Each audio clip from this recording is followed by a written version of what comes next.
এই যে মিস্টার, ভাইয়াকে দেখা মাত্র আমাকে ডাকবি, মনে থাকবে?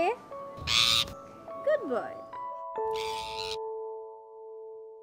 ভাইয়া দাঁড়াও, দাঁড়াও দাঁড়াও।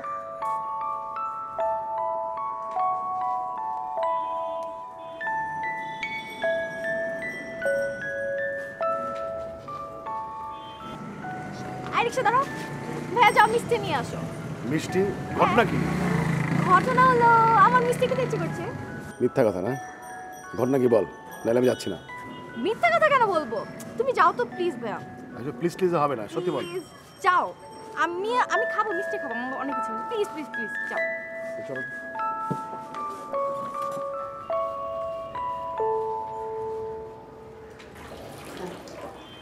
বৌমা। জি মা। আচ্ছা হাসান তো এখন ফিরলো না, একটা ফোন করে দেখো না মা। আচ্ছা মা, করছি। এটা কার চা মা? বাবার? হ্যাঁ আমি নিয়েছি। এসো। হ্যাঁ মা, চা কি বাবার জন্য? হ্যাঁ।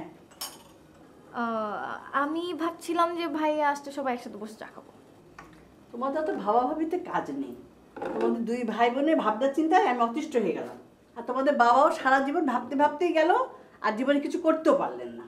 কিসের মধ্যে কি মা? সব সময় আমি তোমাকে দেখেছি যে ঘুরে ফিরে তুমি একই জায়গায় চলে আসো। বাবা কি করতে পারে না জীবনে? কি না করেছে বাবা? এত বড় ঢাকা শহরে আমাদের নিজেদের বাড়ি, আর এত সুন্দর চমৎকার দুটো ছেলে মেয়ে তোমার। হ্যাঁ, এই চমৎকার দুটো জিনিসের জন্য আমার প্রাণ একেবারে ওষ্ঠাগত হয়ে গেল। ও আচ্ছা মা, এই দুটা জিনিস যদি তোমার চোখের আড়াল হয়ে যায়, তুমি কি খুশি হবে? মায়েদের শাস্তি দেওয়া অনেক সহজ, একদিন মা পট করে হারিয়ে যাবে, তখন বুঝবে।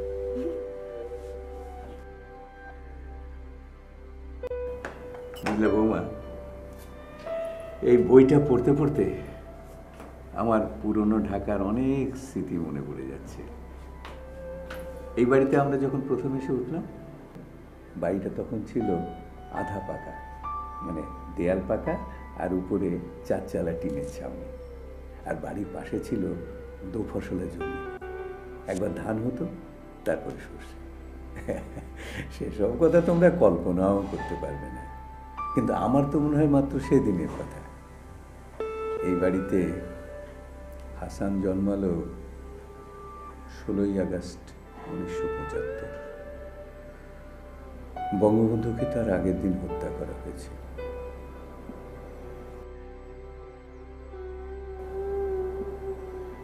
একটা নেতৃত্ব শূন্য দেশে হাসানের জন্ম হলো। আমার সেদিন কি মনে হয়েছিল জানো? এসব কথা তোমাদের ভালো লাগবে না। না বাবা, ভালো লাগবে, বলেন না। হ্যাঁ,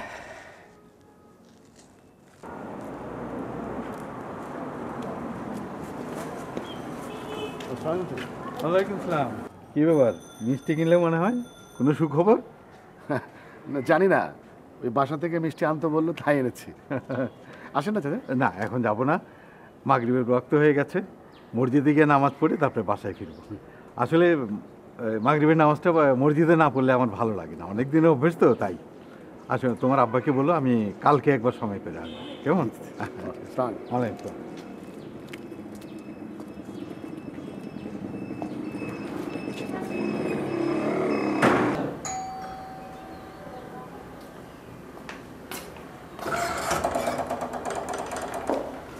কিরে, তোরা তো দেরি হলো যে?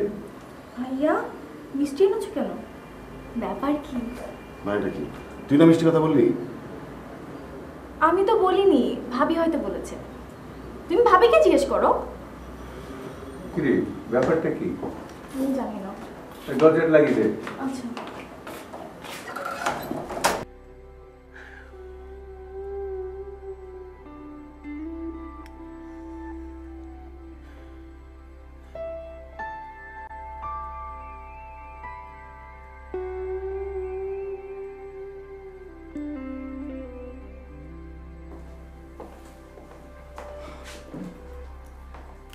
এই কি ব্যাপার বলতো?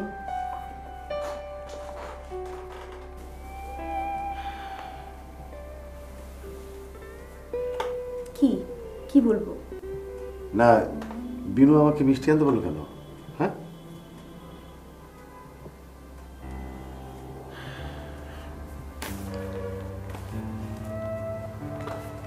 কি?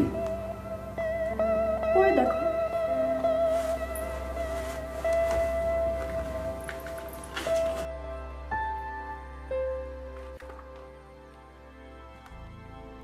এই যে বাবু সাহেব, আপনি বাবা হচ্ছেন।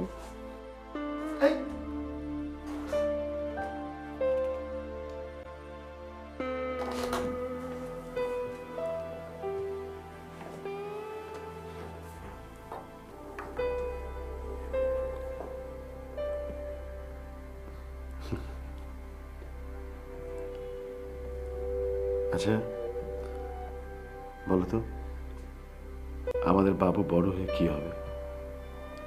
বড় হয়ে কি হবে মানে? হয় না, আমাদের বাবু তো একসময় বড় হবে, বড় হবে না? আর বড় হয়ে মানুষ তো কত কিছু হয়। কেউ ডাক্তার হয়, কেউ ইঞ্জিনিয়ার হয়, কেউ ব্যবসায়ী হয়, কেউ আবার দালাল হয়, আবার কেউ কবিতা লেখে, কেউ সিনেমা বানাতে চায়, কেউ কেউ আবার আমার মতো 10টা-5টা চাকর। আমাদের বাবু কি হবে? আমাদের বাবু রাজনীতিবিদ হবে, পলিটিশিয়ান। হ্যাঁ, নেতা, সত্যিকারের নেতা হবে। কি তোমার মাথাটা কি খারাপ হয়ে গেল নাকি?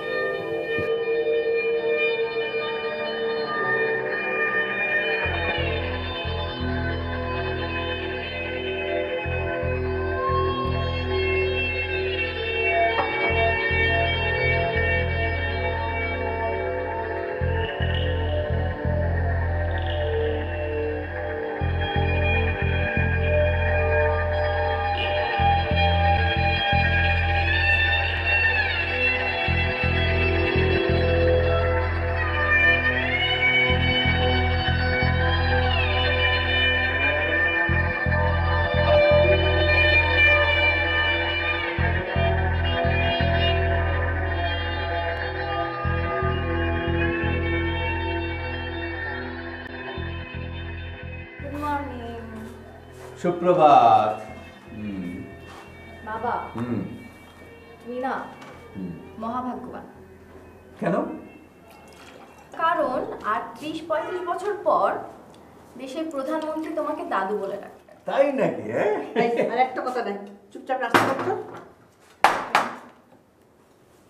আচ্ছা, বিষয়টা শুনি না, কি ব্যাপার? কোনো কিছু শুনতে হবে না, তার চেয়ে বলো তোমার মেয়েকে মন দিয়ে পড়াশোনা করতে। আচ্ছা, তুই বলতো ব্যাপারটা কি? তোমার নাতিকে নেতা বানাবে ভাইয়া। হ্যাঁ, তাই নাকি? হ্যাঁ, সে বড় হয়ে দেশের প্রধানমন্ত্রী হবে। তুমি হবে দেশের প্রধানমন্ত্রীর দাদু, আমি হব পুপু। এটা তো বিশাল খবর, বুঝলি? কিন্তু তুমি, ব্যাপারটা কি সম্ভব হবে? আজকাল বড় নেতা হলে অনেক টাকার দরকার, বুঝলি? কিন্তু আমার মত হলো যে মেধাবী ছাত্রদের রাজনীতিতে আসতে হবে এবং যোগ্য নেতৃত্ব দিতে হবে। আর সেজন্য তোমার ভাইপোকে আগে মেধাবী ছাত্র হতে হবে। হ্যাঁ, আরে তুই নাকি তোর ছেলেকে রাজনীতিতে না হবে? ব্যাপারটা খুব রিস্কি হয়ে যাবে না? হ্যাঁ, না বাবা, ডাক্তার ইঞ্জিনিয়ার হয়তো আমাদের দরকার আছে, কিন্তু তার আগে আমাদের দরকার হচ্ছে যোগ্য শিক্ষিত নেতৃত্ব। এই ব্যাপারটা বাবা মা সবার আজকাল বোঝা উচিত, আর দেশের জন্য কিছু না কিছু তো উৎসর্গ করা উচিত। আমি না হয় আমার সন্তানকে দেশের জন্য উৎসর্গ করলাম। আচ্ছা, এসব তোদের কি কথাবার্তা? এছাড়া কি কোনো কথা নেই তোদের? আচ্ছা মা, তুমি বুঝতে পারছো তুমি, আমি, আমরা কিসের মধ্যে দিয়ে যাচ্ছি? এই বাবার কথাই ধরো, সারা জীবন সৎভাবে চাকরি করেছে, চাকরি শেষে কটা পেনশনের টাকা পেয়েছে, সে টাকাগুলি কোথায় গেল? তার ছেলের চাকরির জন্য ঘুষ দিতে হয়েছে। এই কষ্টটা বোঝো, তার সারা জীবনে একমাত্র সঞ্চয়। এই কষ্টের কথা বাবা কাকে বলবে? সেজন্যই একজন মানুষ চাই, একজন নেতা চাই, যোগ্য মানুষ, যার কাছে মানুষ কষ্টের কথা বলবে, তার আনন্দের কথা বলবে। ডাক্তার ইঞ্জিনিয়ার আমার দরকার নেই। আমি আমি আমার নেতাকে চাই, যার কাছে আমি মাকে রেখে যে নিরাপদে থাকতে পারবো, যার কাছে দেশ নিরাপদ থাকবে। অফিসে সময় মতো পৌঁছতে হলে নাস্তা করো আগে। দেশে তার কোনো লোক নেই, বাপ বেটা মিলে দেশ উদ্ধার করো তোমরা। এভাবে বলো না শাহানা, মানুষের ইমোশনকে সম্মান দিতে হয়। তুমি থামো তো, আমাকে জ্ঞান দিতে এসো না।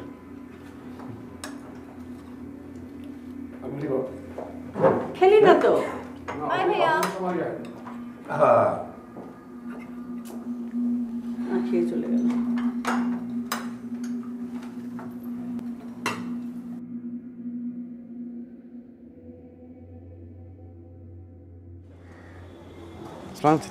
ওয়ালাইকুম সালাম। অফিসে যাচ্ছ? জি হ্যাঁ, তোমার আব্বা আছেন বাসায়? জি, বাবা তো আজকাল কাজ ছাড়া বাইরে যান না, সারাক্ষণ ঘরেই বসে কাটান। সারাক্ষণ ঘরে বসে করেনটা কি?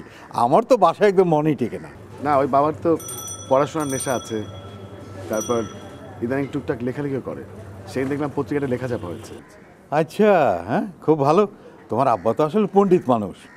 আমি তো অনেক দিন থেকেই ওনাকে চিনি, তাই তো একসঙ্গে আমরা জায়গা কিনলাম। আমি যাইতে চাই, আমার দেরি হয়ে যাচ্ছে। হ্যাঁ হ্যাঁ, যাও যাও যাও। আসলে আমারও একটা হয়েছে কি জানো, আমি এখন কথা বলা শুরু করলে শেষ করতে পারি না।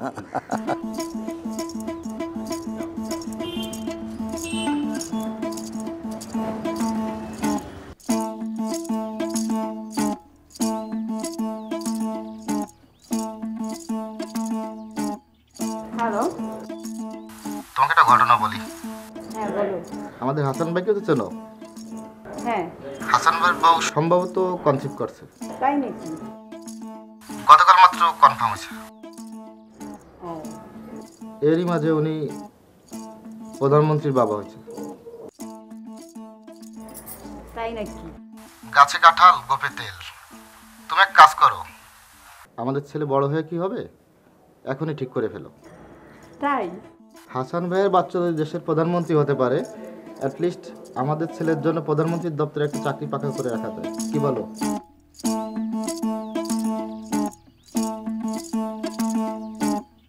সুখবর একটা আছে, বুঝলেন? আমি দাদা হচ্ছি। Congratulation. Thank you, thank you. এই শাহানা, শাহানা, আরে এসো, এই ভাই সাহেব এসছেন। আসসালামু আলাইকুম। ভালো আছেন? ভালো মানে খুব ভালো আছি। শুনলাম আপনি দাদি হচ্ছেন।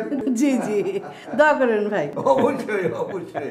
এই শোনো, একটু মিষ্টি মুখ করাও। হ্যাঁ হ্যাঁ, একটু বসে, আমি এখন আসছি। বুঝলেন ভাই সাহেব, আমার নাতিকে রাজনীতিবিদ বানাবো। না না না না না, ভাই সাহেব এই ভুল করবেন না। কেন? আরে চারিদিকে দেখেন না, এই দেশের রাজনীতি হচ্ছে খুব রিস্কি। মতবাদ বলেন, আদর্শ বলেন, এ দেশে কোনো মূল্য নাই। আর গণতন্ত্রের কথা বলবেন? আরে যেই দেশে এক কাপ চায়ের বিনিময়ে ভোট বিক্রি হয়, সেই দেশে কিসের গণতন্ত্র আর কিসের সুস্থ রাজনীতি? আসল কথা হচ্ছে এই দেশের রাজনীতির কোনো মূল্য নেই। এই দেশটা হচ্ছে অশিক্ষিত লোকের দেশ। না না ভাই সাহেব, এভাবে বলবেন না। আমাদের দেশটা সোনার দেশ, আমাদের দেশের মানুষ সোনার মানুষ, তারা শুধু ভালোবাসার কাঙাল। আমাদের একটাই অভাব, যোগ্য নেতৃত্বের। বুঝলেন? আমাদের সন্তানদের নেতৃত্বের যোগ্য করে তুলতে হবে। আচ্ছা আপনি বলুন, এই যে ভাষাকে আমরা জয় করলাম কিসের বলে? এই যে আমরা স্বাধীনতা অর্জন করলাম কিসের জোরে বলুন? হ্যাঁ, যোগ্য নেতার জোরে, আবেগ ভালোবাসার জোরে, আর সাহসিকতার জোরে। বুঝলেন? আমাদের যোগ্য নেতার দরকার।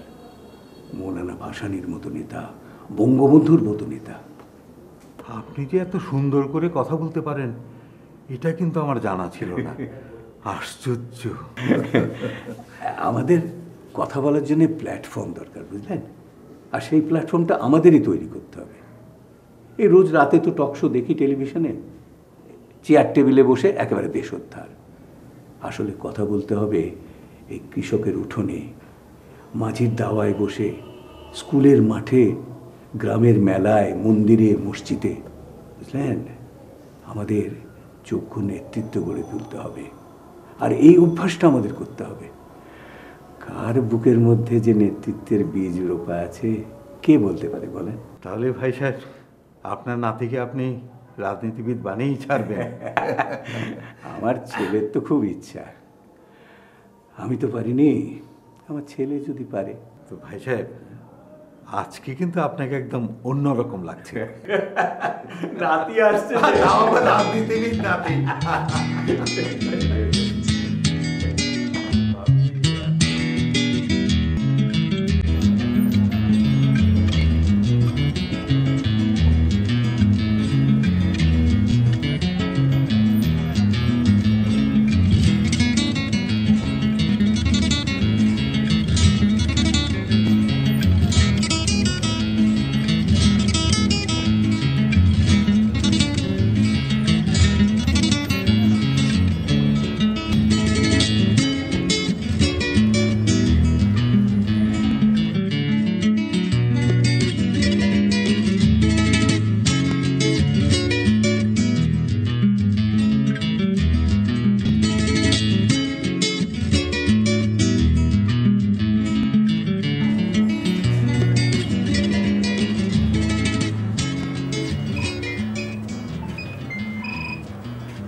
হ্যালো।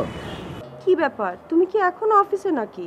না না না, আমি চারুকলায় ছবির হাটে। চারুকলায়? ছবির হাটে কি করো? কিছু না। সত্যি করে বলো তো, তুমি চারুকলায় কি করো? আচ্ছা বাসায় এসে বলি। না না, এক্ষুনি বলো। কি আশ্চর্য, তুমি জেদ করছো কেন? প্লিজ বলো না। আচ্ছা তাড়াতাড়ি বাসায় আসো, তুমি বাসায় না থাকলে আমার অস্থির লাগে। আচ্ছা এই চলে আসছি বাবা। বলো তো কতক্ষণ লাগবে? এই তো চারুকলা থেকে ফিরতে যতক্ষণ লাগে, আর ট্রাফিক তো আছেই। তোমার ছেলে যখন বড় নেতা হবে তখন রাস্তাঘাটে অবস্থা থাকবে না। আচ্ছা আচ্ছা, অনেক হয়েছে, ঠিক আছে। এত কথা না বলে ফোন রেখে তাড়াতাড়ি বাসায় আসো তো। ঠিক আছে, রাখলাম।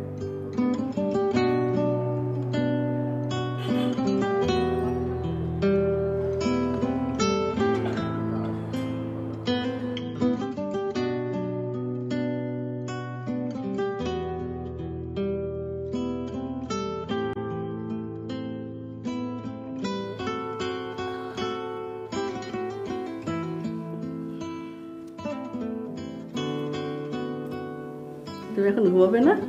এই আরেকটু। কি লিখছো আমাকে একটু বলবে? না তেমন কিছু না। আচ্ছা এসব লিখে কি হবে বলো তো? আচ্ছা কিছু হতেই হবে এমন কেন ভাবো? মানুষ নিজের আনন্দের জন্য লেখে, আবেগ অনুভূতিতে লেখে। আচ্ছা রবীন্দ্রনাথ কি কোনো কিছু হওয়ার জন্য লিখেছিলেন? অথচ দেখো তিনি রবীন্দ্রনাথ হয়েছিলেন। সবাই অবশ্য কিছু হয় না, কেউ কেউ হয়, তবে তাড়নাটা সবার ভিতরেই থাকে, কিছু করার জন্যে, কিছু হবার জন্যে নয়। এই তাড়নাটা না থাকলে মানুষ বাঁচবে কি নিয়ে?